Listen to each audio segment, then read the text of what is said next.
Today, only a few seafood processing plants remain in Crisfield, one of which is Metompkin Bay Oyster Co. Todd, owner of Metompkin, hails from a long line of Chesapeake watermen who have made their lives and their living in Crisfield.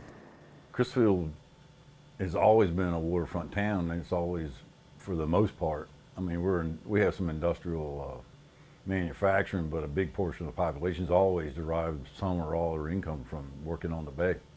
My grandfather and my great-grandfather, they all were oyster dredge boat captains. They hauled oysters in here. They fed the factories. So we're still here doing the same thing we did 150, 200 years ago. Still doing the same thing.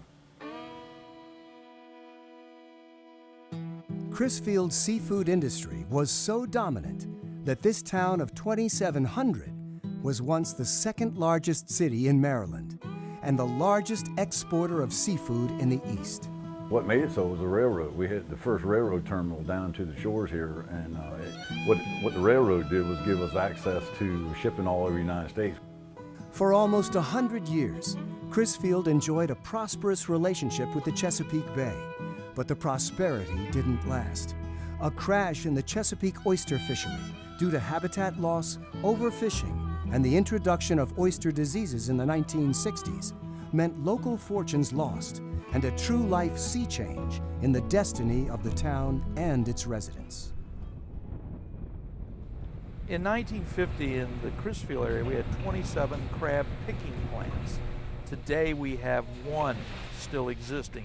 We had over 45 labels of oysters when they shucked them in the houses, and that was it. Today we have 4.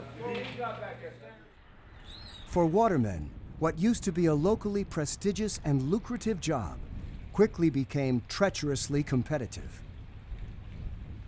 For incoming generations, the life of a waterman seemed suddenly dead-end.